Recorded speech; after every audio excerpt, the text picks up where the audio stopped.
Halo Kidalers, balik lagi di channel Hobi Kidal. Di video kali ini aku kasih judul grupnya sepi, ajaklah saudara-saudara sekalian.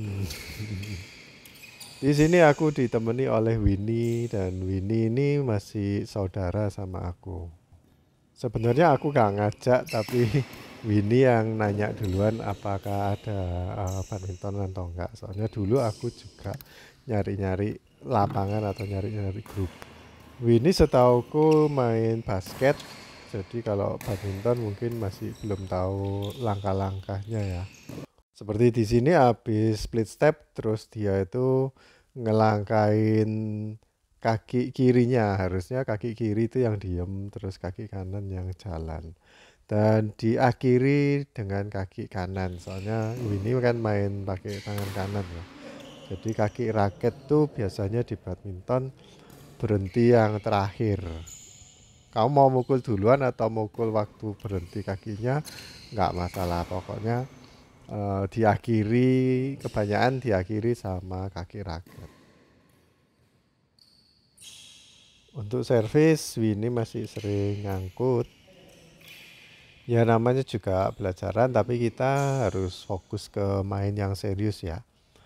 Kalau nggak serius biasanya minta diulang. Nah, mungkin di video ini aku akan jelasin dikit-dikit mengenai aturan yang basic ya. Kalau kita servisnya ke flick, partner kita ngeflick, itu kita harus jaganya kiri dan kanan.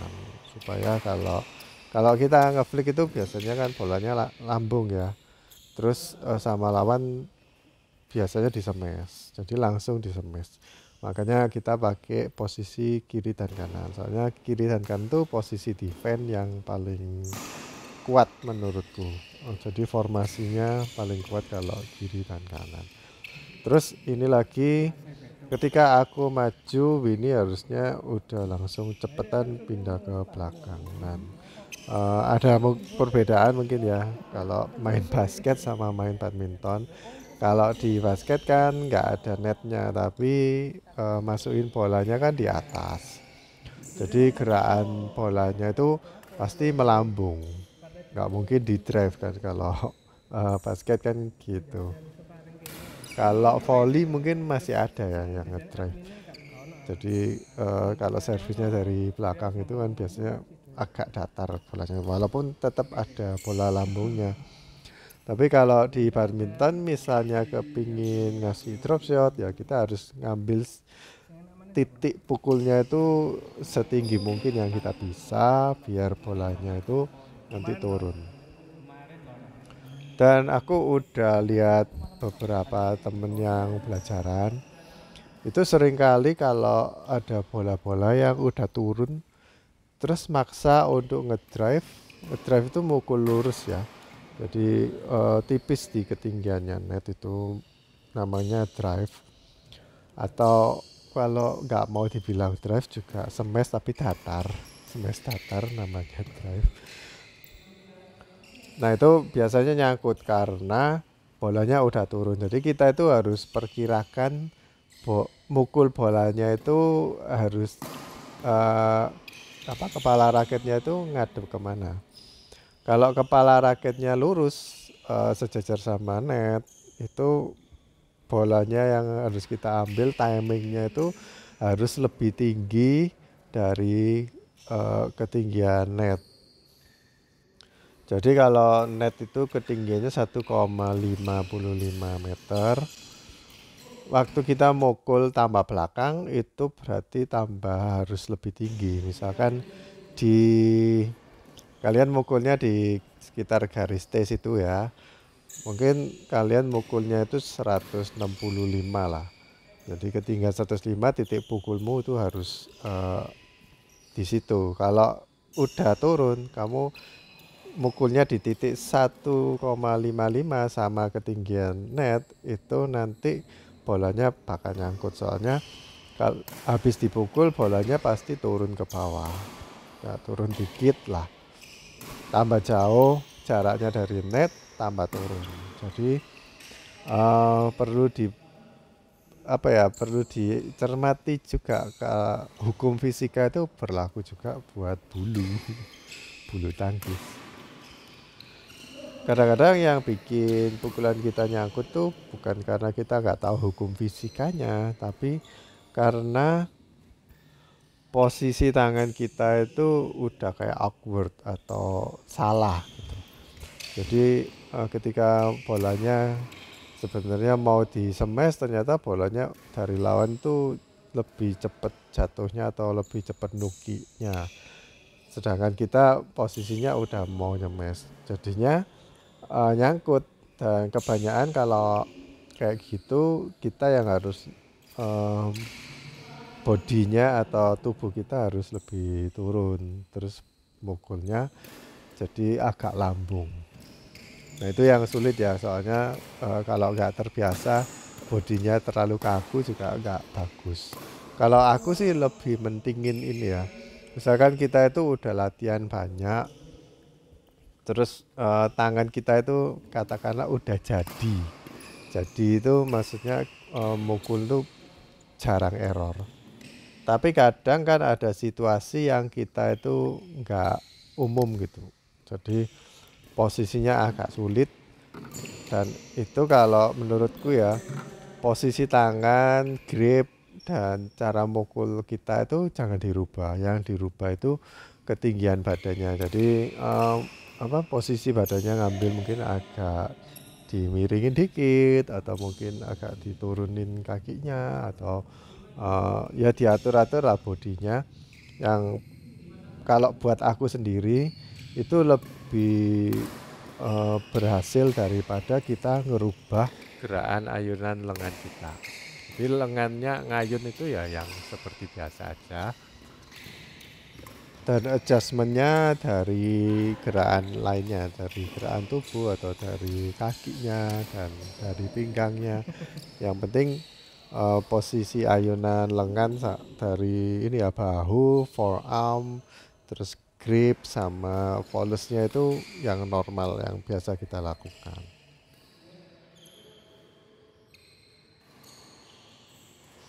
Oke, sudah berapa lama ini ya? Oh, videonya udah sekitar 7 menitan. Mungkin kalian udah bisa baca ya, level mainnya Winnie itu seberapa. Kalau aku amati di sini, pukulannya smash udah bagus, udah bisa keras dan nggak nyangkut, juga nggak out. Tapi yang paling kurang itu di langkah-langkah sama ini, bukan formasi ya, soalnya nggak tahu sih ini. Mungkin formasinya harus depan belakang atau kiri kanan itu masih belum tahu. Eh, yang perlu di ini sih, yang perlu dipelajari itu giliran siapa yang ngambil. Aku dulu pernah ditanya orang yang komen di TikTokku mengenai ini ya, formasi atau giliran siapa yang ngambil.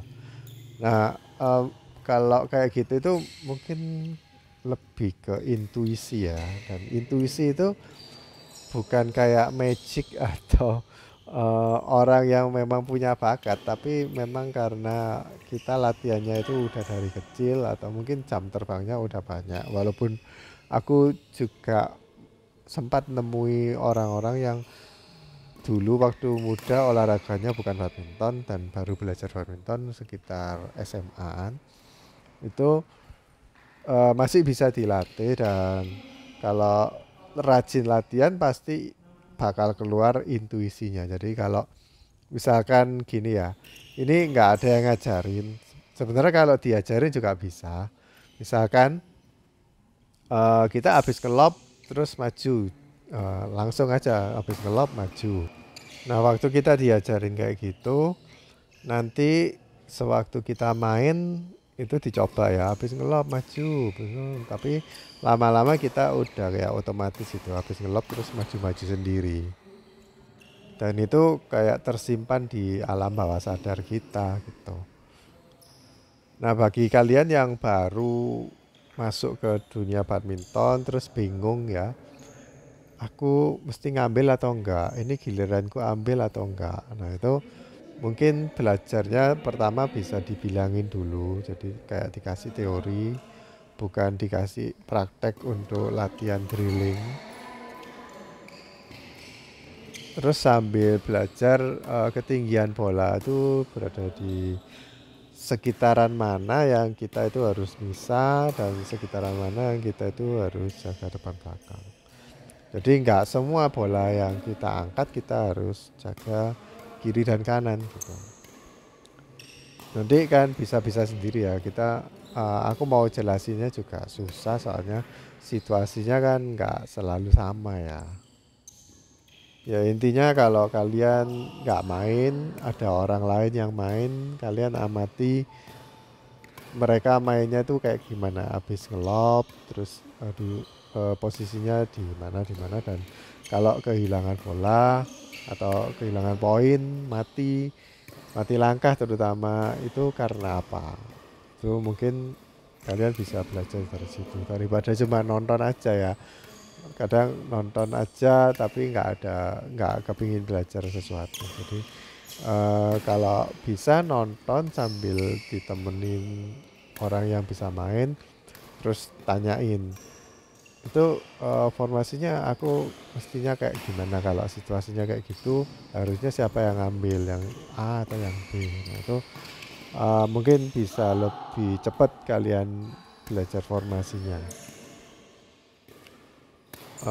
Kalau biasanya ya aku ada anak yang belajar itu gendong nggak terlalu ngotot-ngotot banget untuk menang, dan memang aku lebih fokus ke apa ya, membiarkan mereka itu bermain dengan lebih rileks atau sesukanya dia mau ngapain supaya dia juga belajar gitu.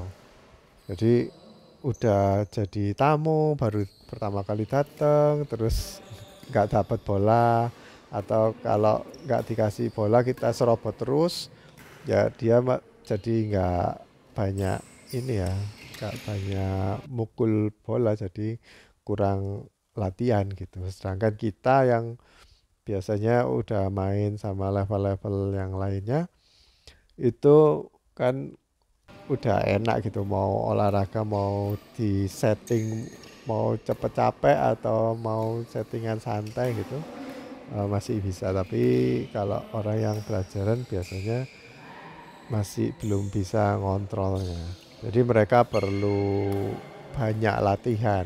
Kalau bisa ya memang diincar, tapi buat yang lawan ya, kalau kita punya teman yang jadi lawannya anak yang baru, itu sebaiknya jangan kasih bola-bola yang sulit buat mereka.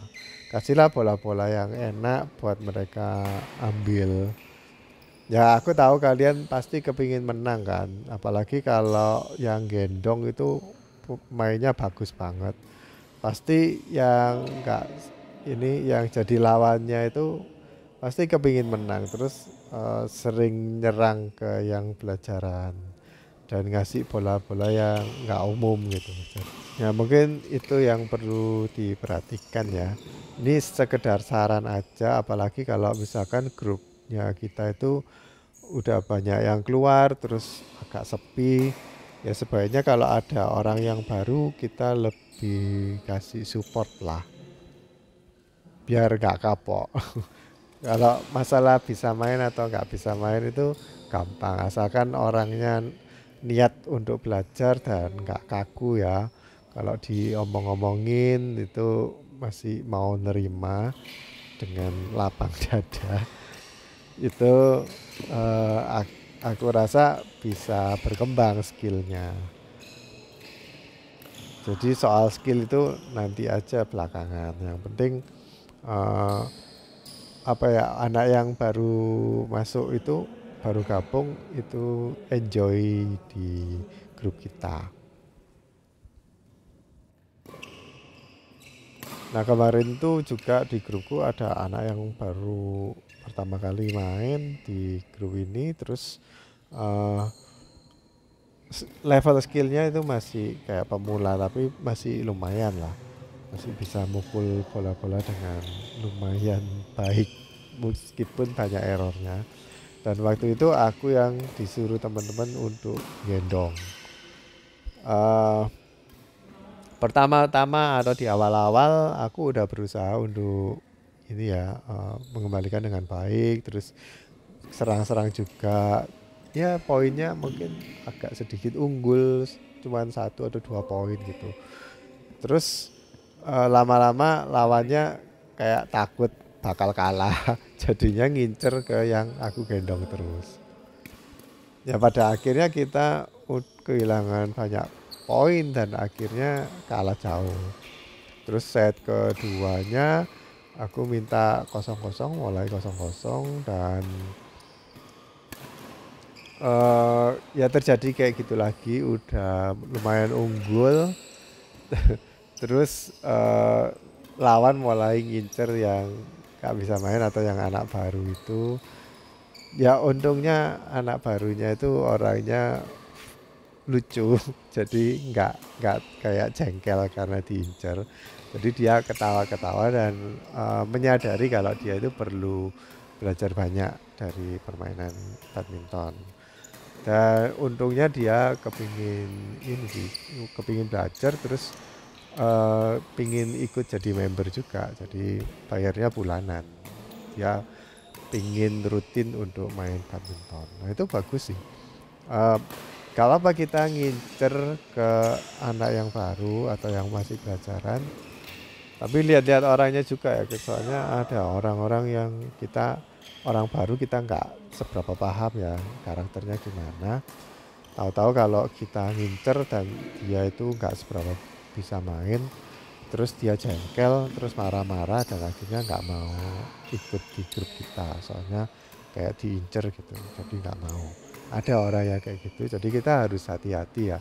Kalau ada orang baru kita harus lebih peka. Memang kalian pingin menang kan, sebagai lawannya kalian pasti kepingin menang, cuman kita harus jaga kayak poinnya itu jangan sampai terlalu jauh juga. Terus kalau ngincer juga jangan yang kebangetan atau kita kasih kayak trick shot yang pastinya menyulitkan buat mereka. Soalnya kalau menurutku sih ya, demi kelangsungan grup ya, ini bukan karena uh, soal technical atau soal skill atau mana yang lebih hebat, mana yang enggak. Tapi kita maunya lebih menjaga kesehatan grup.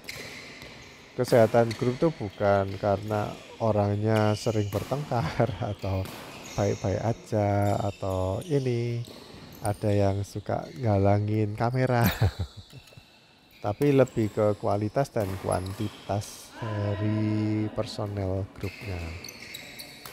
Walaupun kita baik-baik aja sama teman-teman yang biasa main, tapi kalau mereka jarang datang atau orangnya cuma dikit, kita itu nggak bisa main. Jadi ya sama aja. Sedangkan kalau dalam satu grup badminton orangnya banyak tapi lebih banyak bertengkarnya, itu juga gak sehat. Dan aku tidak menyarankan untuk kalian ngalah-kalahin kalau berhadapan dengan pemain tamu. Jadi nggak apa-apa kita kalah soalnya itu tamu gitu. Jadi kayak sungkan, jangan kayak gitu karena ada orang-orang yang juga perlu untuk dikalahkan biar mereka juga tertarik gitu. Oh di sini hebat-hebat ya, aku kayaknya mau kerasan sih di sini jadi bisa belajar lebih banyak gitu.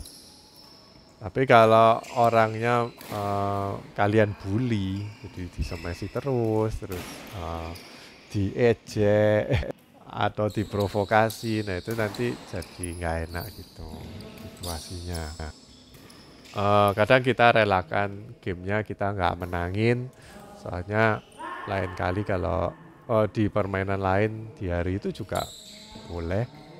Kalau kita main dengan teman-teman yang lama, yang regular, mungkin kita bisa menangin di situ. Kalau dengan pemain tamu, ya kita harus lebih jaga situasinya ya. Sekedar sharing aja, kita itu kadang nggak tahu kalau ada tamu, terus mainnya dia itu kayak apa, gak pernah lihat dia tampilan terus kita disuruh main ya. Pokoknya misalkan tamunya itu biasanya kan ada yang ngajak ya, yang jadi partnernya, terus kita ambil dua teman kita yang pokoknya yang datang duluan suruh main. Terus ternyata teman kita yang nggak nggak sama yang di tamu ini ternyata skillnya jauh lebih bagus daripada eh, temennya sama ini tamu gitu. Nah kalau situasinya kayak gitu itu kadang-kadang kita kalau dari kosong-kosong kan nggak tahu ya level skill dari lawan kita atau dari tamunya itu seberapa. Dan kita kan biasanya main normal ya, jadi dari awal langsung kita serobot, langsung kasih net, langsung kita smash atau langsung kasih ke pocokan-pocokan. Nah, mungkin itu kayak bisa bikin kita kaget ya. Kemarin tuh juga aku pernah kayak gitu sih. Eh, ada yang tamu terus aku nggak tahu, terus ternyata udah cepet. Jadi poinnya itu tahu-tahu kita udah dapat 5-0 gitu. Terus jadinya aku nggak janjian sih sama partner, tapi kita sama-sama tahu kalau kita di pihak yang levelnya jauh lebih tinggi daripada mereka gitu. Jadi kita mainnya lebih nyantai dan banyak kayak buang-buang bola ke lob-lob. Terus lobnya juga agak sampai belakang, cukup di tengah-tengah aja. Soalnya mereka masih kesulitan untuk ngambil bola. Ini ya bola-bola yang lob biasa aja kadang-kadang luput gitu. Jadi kita mainnya ya cukup kayak gitu. Dan ini sebenarnya bisa buat pelajaran juga loh buat kita yang skill levelnya itu lebih tinggi. Soalnya kalau kebiasaan buat aku sendiri ya, kalau ada bola yang enak terus buat aku sendiri itu biasanya aku smash atau aku kasih taruh ke mana-mana gitu, udah kayak pakemnya itu kayak gitu, sudah instingnya itu kayak gitu, kepingin langsung cepet nurunin bola atau cepet matiin lawan gitu. Cuman kalau kita terus belokin, jadi biasanya kita nyemes terus oh nggak jadi deh soalnya lawannya ini cupu, jadi kita ganti untuk cuman ngedrop atau ngeblok atau apa gitu. Dan itu kadang-kadang sering mati loh, tambah tambah sering mati kalau kita itu berubah pikiran kayak gitu. Oke guys, jadi gitu aja video kali ini.